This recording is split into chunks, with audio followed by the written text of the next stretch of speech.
Denilson, fora aquilo que você citou, tem um outro aspecto também, que são as condições de trabalho.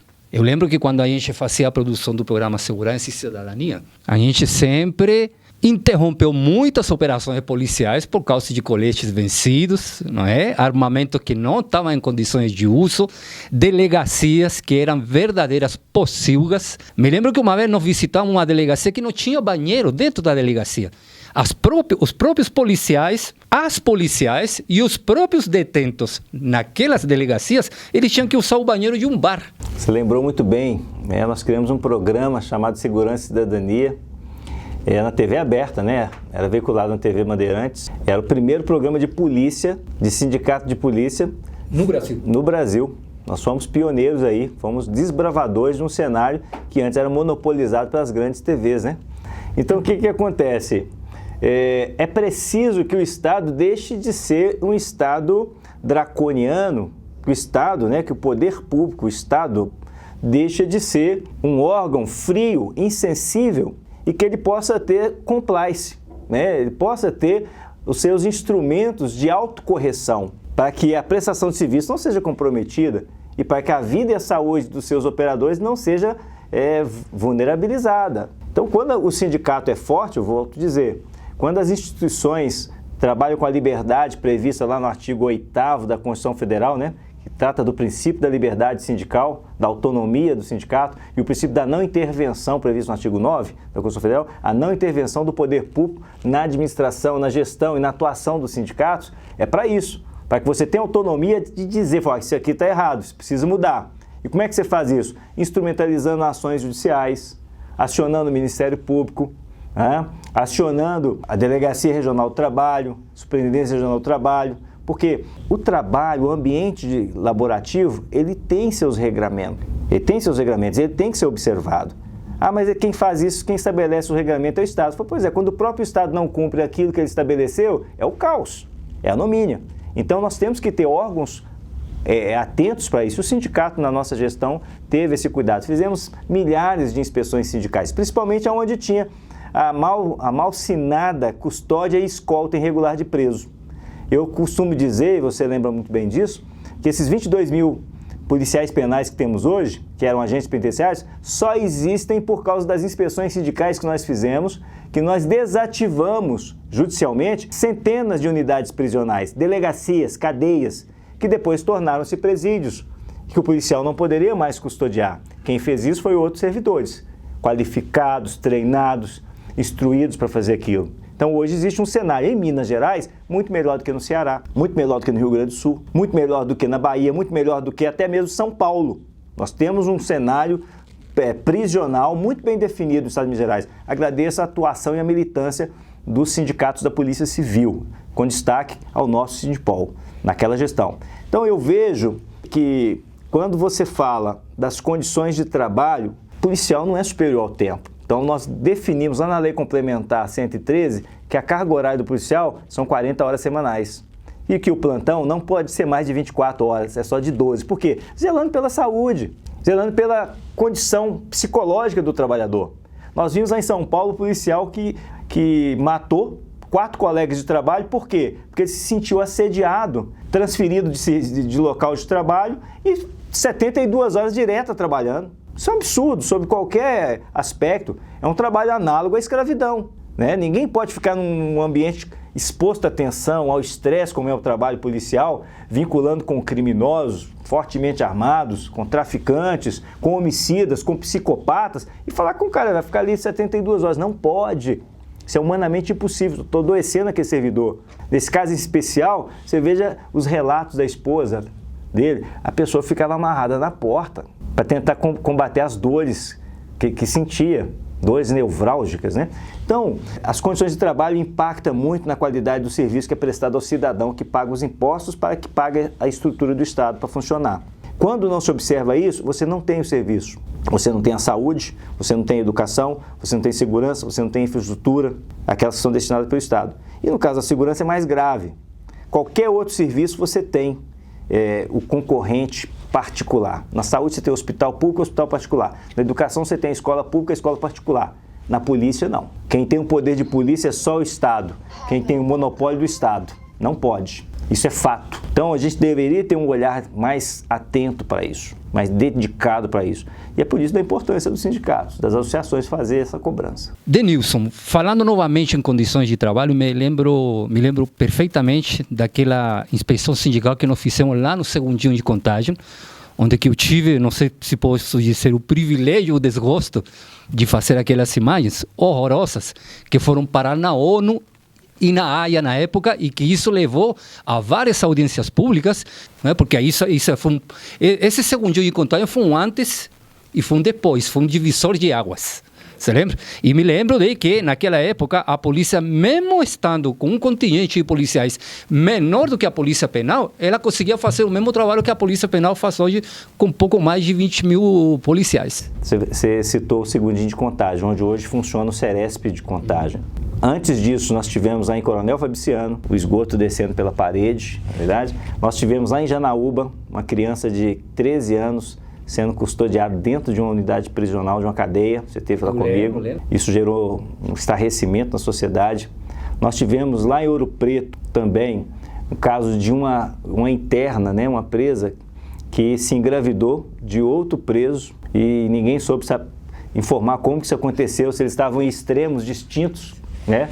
Não existe gravidez psicológica nesse sentido, né? Alguém negligenciou e oportunizou esse encontro, né? Então, o segundinho de Contagem, para nós, foi um divisor de águas. Por quê? Porque ali foi a demonstração clássica de que a Polícia Civil não pode custodiar presos, não está habilitada para isso. E ainda tinha, na época, pessoas que falavam que sentiam saudade da custódia de presos. Falava que nós tiramos poder da polícia porque ter preso era ter poder. Eu falei, não, ter preso tem outro problema, porque nós não temos os meios para garantir a ressocialização, não temos os meios para garantir a dignidade da pessoa humana e um cumprimento adequado. E não temos mesmo, não temos. Quem prende não pode custodiar. A relação que se estabelece ali é de ódio, né? Ao passo que deveria ser outra, de reestruturação da personalidade humana, de reprimenda, retribuição do delito praticado, do ilícito praticado, e não de castigo.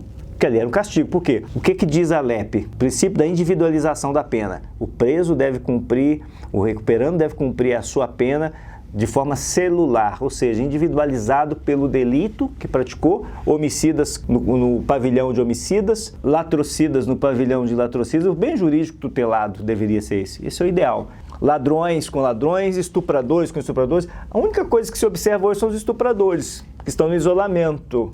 Por quê? Porque a própria lógica do cárcere não absolve, não acha compatível a figura do estupro, né? Eles acabam indo para o extermínio. Isso é muito sério. Então o que acontece? O segundinho de Contagem nós mostramos ali, onde poderia ter 2, 3 pessoas reclusas, tinham 60, encostados um ao outro. Um calor assustador, sem ventilação, né? Sem garantir as alimentações, as refeições da forma que estabelece a lei, sem acesso à visita, sem acesso à assistência jurídica, sem acesso à assistência religiosa. Tudo aquilo que está previsto na Lei 7.210, que é a LEP, né? A Lei de Execuções Penais. Nada disso era observado. Então nós mostramos para a imprensa mundial, aquelas imagens ganharam prêmio, né, naquele momento, foi para a ONU. O único que não recebeu o prêmio fui eu. Você tem que cobrar seus créditos lá. Então, teve muita gente que ficou famosa com minhas imagens. Então eu vejo que esse papel de fiscalizar que os sindicatos têm é de fundamental importância, porque ajuda no aprimoramento dos arcabouços jurídicos, das legislações existentes e da criação de outras, onde não tem se cria. E também de investimento. Tem gente que acha que investir no serviço público, investir nos serviços essenciais como segurança, saúde e educação é gasto. Eu não vejo que é gasto, eu vejo que é investimento. Porque está prestando um serviço para prevenção e também para a repressão qualificada. E aí, o maior investimento pode ser feito no operador. A tecnologia é muito importante, mas ela não substitui o homem, ela agrega valor ao trabalho dele. Hoje a gente vê várias tentativas, vários arremedos, como por exemplo plantão digital, que eu sou terminantemente contra. É necessário que a autoridade policial, que o policial tenha contato com o delinquente e com o advogado. Precisa. Assim também como eu entendo, na minha visão, que o juiz e também que o promotor, que ele participe desse processo. Não é pela frieza de uma videocâmera que vai resolver o problema. O crime é um conflito, é uma guerra. E você tem que ter esse contato, pessoal. Tem que fazer concurso público, em vez de colocar um policial para resolver 10, 12 telas de computador ao mesmo tempo. E nós estamos com um conflito. O Brasil, ontem, são números de agora, tá? Ontem, Brasil, numa regra de 178 países, o Brasil só está atrás da Colômbia, do México. Nós estamos no ponto 175, de local mais perigoso do mundo. Isso é muito grave. Nós estamos falando aqui da sexta, da sétima economia do mundo. Nós estamos falando de um país que tem 213 milhões de habitantes. Isso não pode ter essa pecha, né? Nós temos que ter estruturas para isso. Então, eu vejo que nós temos um longo caminho a percorrer, mas passa pelo cumprimento das leis que já aí estão e pela criação de outras que venham humanizar mais essa relação. Mas não se faz isso fazendo economia apenas. E o Brasil continua sendo um país que tem 700 mil presos, o estado de Minas Gerais tem 70, é um país mais violento no tocante à violência contra a mulher, é o país onde mais se mata homossexuais, lésbicas, é um país que tem intolerância, é um país polarizado no ódio, e isso precisa ser mudado. Nós temos que construir cada dia mais, nós operadores de segurança, temos que ter formação que nos capacite a sermos promotores de uma cultura de paz e que possamos usar a força, o braço armado do Estado como última ratio, como a última coisa. Por quê? Porque o mais importante é proteger e preservar a vida. Pois é, Denilson, infelizmente o tempo é o nosso pior inimigo. E hoje eu quero agradecer a presença do nosso diretor de Malê, que está aqui nos bastidores. Um abraço grande para ele, e hoje com imagens de Juliana Moura, né? Hoje nós trocamos um pouco de lugar.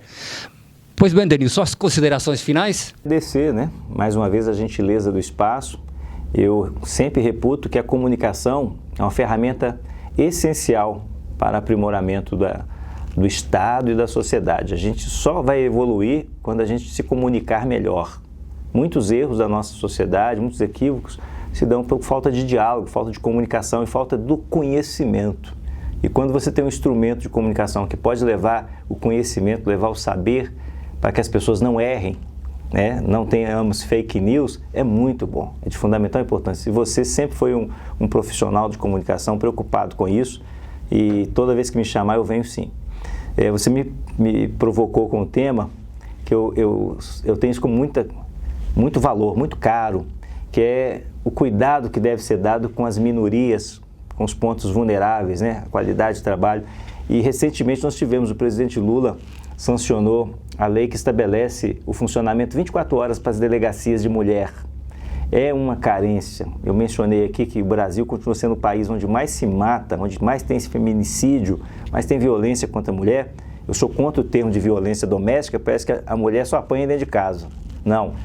A violência contra a mulher acontece em todos os lugares no Brasil. E é lamentável que nós não tenhamos delegacias funcionando 24 horas com profissionais, com equipe multidisciplinar para atender a mulher vítima desse tipo de violência, né? Então, eu vi alguns comentários inadequados, falar, isso é um absurdo, só porque a delegacia de mulher funcionar 24 horas, é porque é de mulher, que é o seio da família, tem que ter 24 horas em todos os municípios e não só na capital. Então, é um desafio para os governos, para a sociedade, de um modo geral, no futuro, criar esses instrumentos que visam diminuir esses níveis, esses índices de violência, né? Então, que a gente possa ter isso no futuro. Mas isso é um longo caminho a percorrer. Quero te agradecer mais uma vez. Me coloco inteiramente à disposição para esse debate que você muito bem mencionou. Então, tá bom. Denilson, um grande abraço. Para mim, na condição, eu sou suspeito a falar, na condição de amigo, eu tenho muito que te agradecer. Você sabe que se hoje eu sou o profissional que eu sou, eu devo a primeira oportunidade que foi você que me deu. E você sabe que sempre tenho falado isso, não é verdade? Um dos grandes defeitos que o ser humano tem é a ingratidão. E quando você encontra alguém que te estende a mão e você se torna um profissional diferenciado, que eu me considero um profissional diferenciado, nós passamos por muitas coisas aqui no Brasil e fora do Brasil juntos, e se eu sou esse profissional, eu devo graças à primeira oportunidade que você me deu. Então agora está na vez de eu te retribuir, te convidando todo mês para participar do nosso quadro, tá bom? Obrigado, querido. E vamos ficando por aqui, muito obrigado a todos vocês, com a imagem de Juliana Moura. Um abraço a todos vocês.